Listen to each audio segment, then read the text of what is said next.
প্রিয় শিক্ষার্থীরা, আশা করছি তোমরা ভালো আছো। আজকে তোমাদেরকে ইংরেজি দ্বিতীয় পত্রে একটি খুব মজাদার টপিক নিয়ে ক্লাস নিব, ট্যাগ কোয়েশন। আজকের ক্লাসটি যদি তোমরা মনোযোগ দিয়ে করো, আমি যাচাই বাছাই করে মাত্র 16টি উদাহরণ নিয়েছি। এই 16টি উদাহরণ যদি তোমরা প্র্যাকটিস করো, দেখো এসএসসি পরীক্ষায় তোমাদের ট্যাগ কোয়েশনের 5 মার্ক কনফার্ম। আজকের ক্লাসটা তোমরা মনোযোগ দিয়ে দেখো। আশা করছি ট্যাগ কোয়েশনের মধ্যে তোমাদের আর কোনো ঝামেলা থাকবে না। খেয়াল করো, ট্যাগ কোয়েশনের মধ্যে দুইটা পার্ট, একটা পার্ট দেওয়া থাকে আর একটা পার্ট দিতে হয়। তো আমি যেভাবে করে লিখছি, পরীক্ষার খাতায় তুমি সেমভাবেই লিখবা। যেটা দেওয়া থাকে সেটা লিখে ফেলবা, কমা দিবা, একটা আন্ডারলাইন কোয়েশন মার্ক। তো ট্যাগ কোয়েশন কী করতে হয়? এই পার্টে যদি অ্যাফার্মেটিভ অর্থাৎ হ্যাঁ বোধক থাকে, এই পার্টে না বোধক নেগেটিভ লিখতে হয়। এই পার্টে যদি অক্সিলারি ভার্ব থাকে, দেখে দেখে অক্সিলারি ভার্বটা লিখে দিতে হয়। তাহলে দেখো, প্রথম রুলস, এখানে অক্সিলারি ভার্ব আছে। অক্সিলারি ভার্ব কোনগুলো? Am, is, are, was, were, shall, should, এগুলা যদি থাকে দেখে দেখে বসা দিতে হয়। তাহলে আছে, দেখে দেখে বসা দিচ্ছি। ইস বলেছিলাম এই পার্ট যদি অ্যাফার্মেটিভ হয়, এই পার্ট নেগেটিভ হবে। খেয়াল করো, এই পার্ট অ্যাফার্মেটিভ, এখানে কোনো নট নাই, তাহলে এই পার্ট নেগেটিভ হবে। তাহলে ইজ নট। ট্যাগ কোয়েশন সবসময় শর্ট ফর্ম হয়, তাহলে ইজ নটের সংক্ষিপ্ত ফর্ম কি? ইজন্ট। এরপর একটা সাবজেক্ট বসাইতে হয়। সাবজেক্ট সবসময় প্রনাউন হয় ট্যাগ কোয়েশনের ক্ষেত্রে। তাহলে এখানে সাবজেক্টটা কি দেখো? আওয়ার এক্সামিনেশন, আমাদের পরীক্ষা। তাহলে সাবজেক্টটা, মূল সাবজেক্ট কি? পরীক্ষা। তাহলে পরীক্ষা তো কোনো ব্যক্তিবাচক না, তাহলে বস্তুর জন্য সবসময় কি হয়? ইট। বোঝা আসছে? দ্বিতীয় রুলস খেয়াল করো, প্রথম রুলসের মতো, যদি অক্সিলারি ভার্ব থাকে দেখে দেখে বসাই দিতে হয়। শুট আছে না অক্সিলারি ভার্ব, দেখে দেখে বসাই দেব, শুট। যদি এই পাশ অ্যাফার্মেটিভ হয়, এটাকে নেগেটিভ করতে হবে। দেখো এটা অ্যাফার্মেটিভ, এখানে কোনো নট নাই, তাহলে শুটকে নেগেটিভ করলে শুডন্ট। তারপর সাবজেক্ট, সাবজেক্ট কী আছে? এভরিবডি। বডিযুক্ত যতগুলো সাবজেক্ট আছে সেগুলোর ক্ষেত্রে ট্যাগ কোয়েশনে দে হয়। এভরিবডি, সামবডি, আর কি কি আছে, যাই হোক, যা থাকুক না কেন, বডিযুক্ত যতগুলো সাবজেক্ট আছে ট্যাগ কোয়েশনে এগুলোর জন্য কি হয়? প্রনাউন দে। কোয়েশন মার্ক অবশ্যই দিবা। তারপর দেখো এখানে কি আছে? অক্সিলারি ভার্ব আছে, তো এখানে আবার রুলস অন্যরকম। এখানে নেগেটিভ আছে, তো আমি বলছিলাম এদিকে নেগেটিভ থাকলে এদিকে অ্যাফার্মেটিভ হয়ে যায়। তাহলে এদিকে যেহেতু নেগেটিভ আছে, এদিকে অ্যাফার্মেটিভ হয়ে যাবে। ক্যান নটকে অ্যাফার্মেটিভ করলে কী হয়? নট উঠে যাবে, জাস্ট, আর কিছু না, ক্যান। এরপর সাবজেক্ট, সাবজেক্ট কী হবে দেখো? বার্ডস, একটা এস যুগ আছে, তার মানে প্লোরাল। প্লোরালের জন্য কি হয়? দে, অর্থাৎ বহু বচনের জন্য প্রনাউন কি হয়? দে।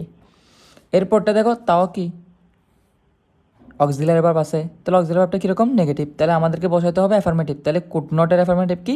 কুডস, অর্থাৎ নটটা উঠে যাবে, COULD। এরপর সাবজেক্ট না, সাবজেক্ট কি আছে? দে। দেটা তো প্রনাউন, তাহলে প্রনাউন থাকলে তো আর কিছু চিন্তা করতে হচ্ছে না, বসা দিলে হয়ে যাচ্ছে, কুড দে। এখন দেখো, যদি অক্সিলারি ভার্ব না থাকে তাইলে কীরকম হবে? যদি অক্সিলারি ভার্ব না থাকে তাহলে আমাদেরকে লক্ষ্য করতে হবে সেটা কি V1 নাকি V2। যদি V1 হয় ডো বসবে, যদি V2 হয় ডিড বসবে। আর যদি ভার্বের সাথে এস বাই এ যুক্ত থাকে তাহলে বসবে ডাস। খেয়াল করো, আই টিচ, এখানে কোনো অক্সিলারি ভার্ব নেই, তাহলে ভার্বটা খেয়াল করো, V1। তাহলে V1 হলে কি বলছিলাম? ডো। তাহলে এটা কি অ্যাফার্মেটিভ? হ্যাঁ অ্যাফার্মেটিভ। তাহলে এটাকে কী করতে হবে? নেগেটিভ। তাহলে ডো এর নেগেটিভ কি? ডন্ট। এরপর সাবজেক্ট, সাবজেক্ট কী আছে? প্রনাউনেই আছে, তাহলে এখানে কোনো চেঞ্জ নেই, ডন্ট আই। এরপরটা দেখো, ফায়ার বার্নস, তাহলে বলছিলাম ভার্বের সাথে এস বাই এস থাকলে কি হয়? ডাস। এটা কি নেগেটিভ? না, তাহলে নেগেটিভ না হলে নেগেটিভ করতে হবে, ডাজন্ট। এরপর ফায়ার, ফায়ার, ফায়ারের জন্য কী হবে? ইট। কেন? এটা তো ব্যক্তি না, বস্তু, বস্তুর জন্য সবসময় কী হয়? ইট। এরপরটা দেখো, ভার্ব কি? বট, V2। আমি কীরকম বলছিলাম? বাইয়ের V2 হচ্ছে বট, বাই বট। তাহলে V2 জন্য কি বলছিলাম? ডিড। এটা তো অ্যাফার্মেটিভ, তাহলে এদিকে কী হবে? নেগেটিভ। নেগেটিভ করলে কী হবে? ডিডন্ট। এরপর সাবজেক্ট, সাবজেক্ট কী আছে দেখো? হার ফাদার, তার পিতা। তাহলে পিতার জন্য প্রনাউন কী হয়? হি, অর্থাৎ পুরুষ বিদায় হি। এখানে যদি হার মাদার হইতো তাহলে মাতা, মহিলার জন্য শি। ক্লিয়ার? এরপরে দেখো বিলিভস, এখানে এস বাই এস আছে, তার মানে কি হওয়া দরকার? ডাস। এটা যেহেতু নো বডি নেগেটিভ, তাহলে এদিকে আর নেগেটিভ করতে হচ্ছে না। আমি বলছিলাম বডিযুক্ত যতগুলো থাকে এই উদাহরণে সবগুলোর জন্য সাবজেক্ট কী হয় দে, তাহলে হওয়া দরকার ছিল কি ডাস দে, কিন্তু ডাস দে হবে না। বেশিরভাগ শিক্ষার্থীরা এই জায়গার মধ্যে মিস্টেক করে। কেন ডাস দে হবে না?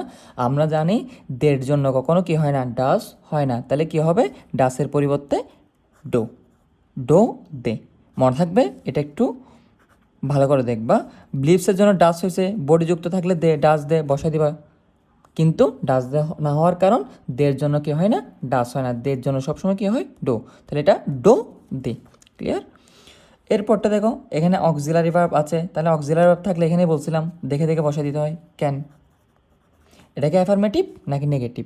যদি অ্যাফার্মেটিভ হয় তাহলে এটাকে নেগেটিভ করতে হবে, আর যদি এটাকে নেগেটিভ থাকে তাহলে এটাকে আর নেগেটিভ করতে হচ্ছে না। তাহলে এটা দেখো নান, তাহলে এটাকে নেগেটিভ নেগেটিভ ওয়ার্ড, তাহলে এটাকে আর নেগেটিভ করতে হচ্ছে না। নানের জন্য সাবজেক্ট সবসময় কী হয়, দে, কোয়েশ্চন মার্ক। ঠিক আছে, এরপর দেখো এটাও ইম্পর্ট্যান্ট, একটু খেয়াল করবা। A barking dog seldom bites, যেহেতু ভার্বের সাথে এস বাই এস যুগ আছে তাহলে কী হবে, ডাস। তাহলে এটা তো লাগতেছে অ্যাফার্মেটিভ, তাহলে এটাকে তুমি সাধারণত কী করে ফেলবা, নেগেটিভ করে ফেলবা, কিন্তু এটা অ্যাফার্মেটিভ না। কিছু ওয়ার্ড আছে দেখতে অ্যাফার্মেটিভ হলেও এগুলো নেগেটিভ। ওয়ার্ডগুলো কী কী, সেলডম, হার্টলি, স্ক্যার্টলি, লিটল, এই শব্দগুলো যদি থাকে এটা অ্যাফার্মেটিভ মনে হলেও এটা হচ্ছে নেগেটিভ। তাহলে এটা যেহেতু নেগেটিভ, এদিকে আর নেগেটিভ করতে হচ্ছে না, তাহলে ডাস। তাহলে এখন subject a working dog, active না, তাহলে ইট। এটা তো আর ব্যক্তি না, ব্যক্তি হলে হি হয়তো, তাহলে ডাস ইট। এরপরটা দেখো অক্সিলারি ভার্ব আছে, অক্সিলারি ভার্ব থাকলে দেখে দেখে বসাই দিতে হয়, বসাই দিলাম। এখন দেখো এটা কি অ্যাফার্মেটিভ নাকি নেগেটিভ, নাথিং, নেগেটিভ ওয়ার্ড আছে, তার মানে এটা আর নেগেটিভ করতে হবে না। এখন সাবজেক্ট কি, নাথিংয়ের জন্য সাবজেক্ট সবসময় ইট হয়, নাথিংয়ের জন্য সাবজেক্ট সবসময় ইট হয়, তাহলে ইজ ইট। এরপর রোজটা খেয়াল করো, লেটস, লেটস দ্বারা কোনো সেন্টেন্স যদি শুরু হয় মুখস্থ একদম চোখ বন্ধ করে তোমরা শ্যাল উই লিখে দিবা, আর কোনো কিছু দেখার দরকার নেই। কি বলছি, লেটস দিয়ে যদি কোনো সেন্টেন্স শুরু হয় মুখস্থ চোখ বন্ধ করে কি লিখে দেবা, শ্যাল উই।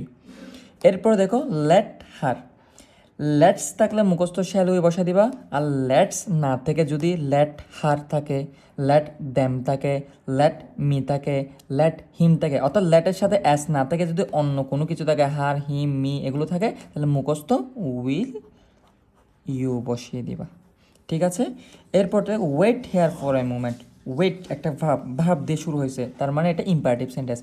ভার্ব দিয়ে যদি কোনো সেন্টেন্স শুরু হয় মুখস্থ উইলই বসিয়ে দিবা। এরপর দেখো হাউ হ্যাপি ইউ আর, এটা একটা এক্সক্লেমেটরি সেন্টেন্স, এখানে অক্সিলারি ভার্ব আসে না, তাহলে অক্সিলারি ভার্ব থাকলে দেখে দেখে বসিয়ে দিতে হয়। তারপর এখানে নেগেটিভ না, তাহলে নেগেটিভ করতে হবে, আরন্ট। ঠিক আছে, এখন সাবজেক্ট, সাবজেক্ট কি ইউ, আরন্ট ইউ।